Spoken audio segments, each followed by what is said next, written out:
आज बड़े सौभाग्य की बात है कि नई सराय के प्रसिद्ध स्थान झिरिया सरकार धाम पर परम पूज्य गुरुदेव हमारे रसिया जी महाराज जी आए, जो कि मालूका पीठाधीश्वर के परम शिष्य हैं।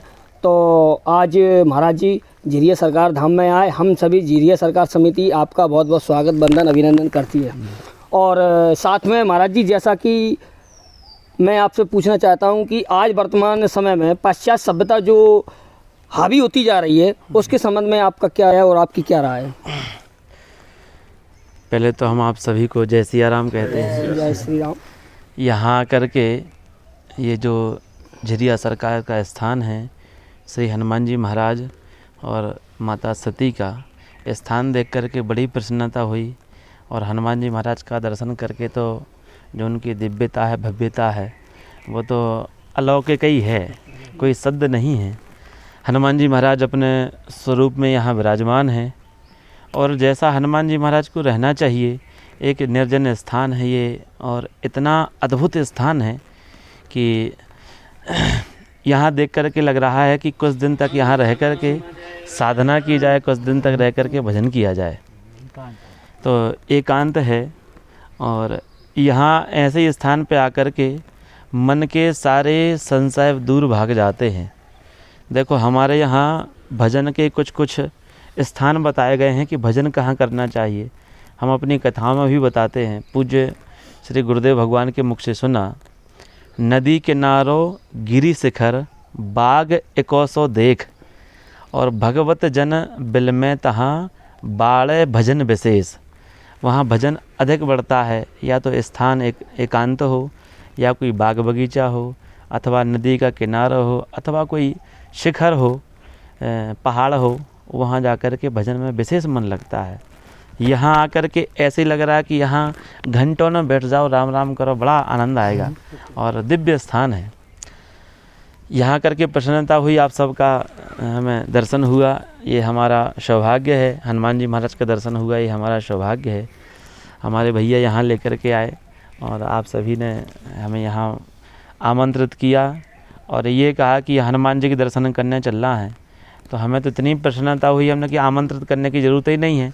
हनुमान जी महाराज के तो यहाँ नाक रगड़ करके कोई जाए तब भी कम ही है। ये तो प्रभु का दरबार है।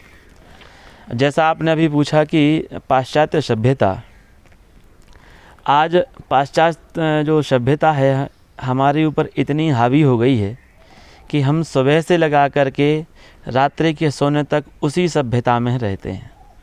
इसके मूल में है हमारे संस्कारों का अभाव। हम लोगों को संस्कार ऐसे नहीं दिए जा रहे हैं और ऐसे संस्कार हमारे लिए उनकी आदत पड़ गई है।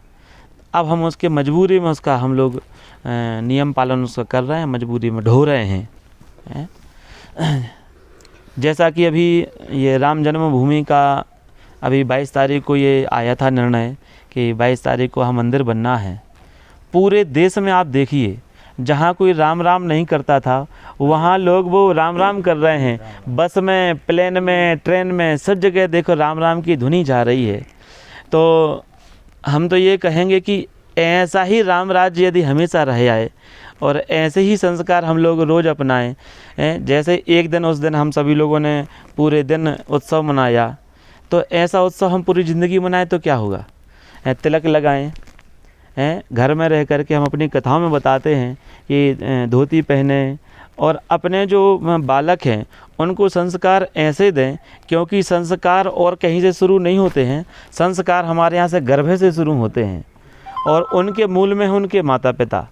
आज सभी लोग कह रहे हैं, प्रायः कहते हैं कि साधु अच्छे नहीं हो रहे। आप बताइए, साधु आसमान से नहीं टपकते हैं कोई कि धरती फोड़ करके निकलते हों। वो भी किसी न किसी गृहस्थ परिवार में से निकलते हैं। और गृहस्थ परिवार कैसा? वो गृहस्थ परिवार जहाँ संस्कार जहाँ आज तक भी सुरक्षित हैं। और जब तक यहाँ साधु रहेंगे तब तक भारत देश के किसी कोने में कोई भी व्यक्ति रहा है उसके संस्कार सुरक्षित ही रहेंगे। तो मूल में तो उसका यही कारण है कि हम अपने संस्कार सुरक्षित रखें, अपने बच्चों को यहाँ के संस्कारों को, मूलभूत जो संस्कार हैं हमारी संस्कृति, उनको ढालें। हाँ, आपको पढ़ाई पढ़नी है, विदेश की कोई पढ़ाई पढ़नी है तो कोई बात नहीं। हमारे पूज्य गुरुदेव के हमारे कई शिष्य हैं, और पूज्य गुरुदेव के हमारे शिष्य हैं, हमारे गुरु भाई, वो विदेश में जा कर के वहाँ भी तिलक लगाते हैं, वहाँ भी संध्या वंदन करते हैं।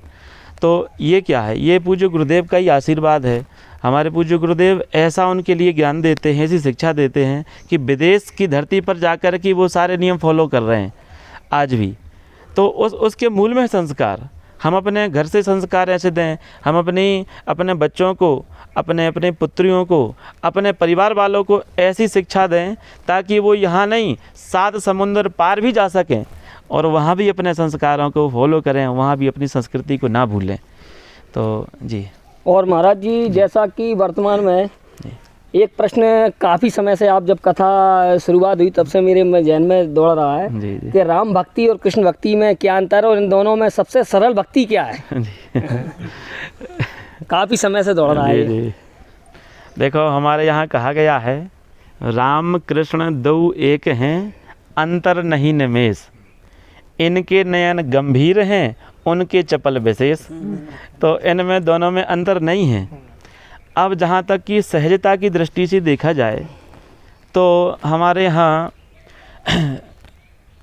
श्री कृष्ण भगवान ने सबको गीता का ज्ञान दिया। तो कोई कहे जैसे कि गीता का सार क्या है, तो गीता का सार है भगवत शरणागति, है ना, भगवत शरणागति। और गीता का सार है भगवान नाम। जो गीता जी में, महाभारत में, विष्णु सहस्त्र नाम में इतने भगवान के नाम आए हैं, ये सब उसका सार है। तो उनमें भी उसका कोई सार होगा, तो उनमें कोई सार है तो वह है भगवान के 4 नाम, 4 अक्षर वाला नाम। और कोई कहे कि ये 4 अक्षर वाला नाम नारायण हम नहीं ले पाएंगे, तो 3 अक्षर वाला नाम है, उसको कहते हैं गोविंद। अब कोई कहे कि हम गोविंद नाम भी नहीं ले पाएंगे, तो 3 अक्षर वाला ना लेकर के 2 अक्षर वाला नाम। उसके मूल में यही बात आती है कि 2 अक्षर सबसे सुलभ यदि कोई है तो वह है राम नाम, है ना, वह है राम नाम।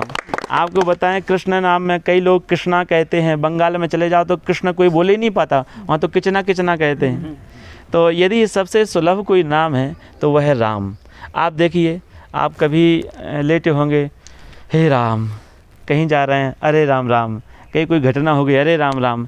माना राम ऐसा हमारी संस्कृति में, हमारे खून में घुला हुआ है राम नाम, हमारे वातावरण में।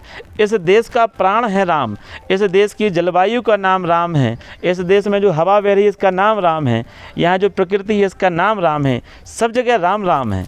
और राम जो है ना, सुलभता की दृष्टि से सबसे ज़्यादा सरल है। आप बताइए, सबसे ज़्यादा आज हमारे ब्रज में प्रायः सभी लोग कहते हैं जय श्री कृष्ण आपस में, पर जब वहाँ के ब्रजवासी आपस में मिलते हैं तो जय श्री कृष्ण नहीं कहते, वहाँ के ब्रजवासी भी कहते हैं भैया राम राम। ये पुरानी परंपरा चली आई है। तो राम नाम जैसा सबके संस्कारों में है, यहाँ के जलवायु में है, यहाँ का प्राण है, बस ऐसे ही राम नाम सबसे श्रेष्ठ नाम है। हम तो यही कहेंगे, हम और राम कृष्ण में कोई अंतर नहीं है। और ध्यान रखना, जो भी अंतर करता है राम कृष्ण नारायण में, वो नरकगामी होता है। इसलिए कभी भी राम कृष्ण भगवान के जितने भी स्वरूप हैं, चाहे वो वामन अवतार हो, चाहे वो परशुराम हो, कोई है, सब एक ही है ना। अब आप एक ही है ना, आपका नाम क्या है? हरिओम भार्गव। अब हरिओम भार्गव है, आपकी मम्मी आपको हरिओम भार्गव बुलाती हैं, आपके पिताजी ने आपको कुछ प्रेम से और नाम रख दिया, तो आपके यदि 10-20 नाम हो जाए तो आप तो नहीं बदलोगे ना, नहीं। है ना। तो आपके जो नाम है आपका तो वही रहेगा, पर किसी ने प्रेम से रख लिया, कोई मजाक में रख लेता है, कोई किसी, ऐसे भगवान के अनेक नाम हैं, अनेक, पर रूप तो भगवान का एक ही है। तो ऐसे ही राम नाम सब नामों में श्रेष्ठ है, ऐसा मानस जी में कहा गया है। बहुत बहुत धन्यवाद महाराज जी, आपने अपना अमूल्य समय हमको दिया और मेरे चैनल पर आए, मैं भी आपका बहुत बहुत धन्यवाद करता हूँ। हमारे चैनल को अवश्य सब्सक्राइब करें और नए अपडेट्स सबसे पहले पाने के लिए इस बेल बटन को दबाना न भूलें।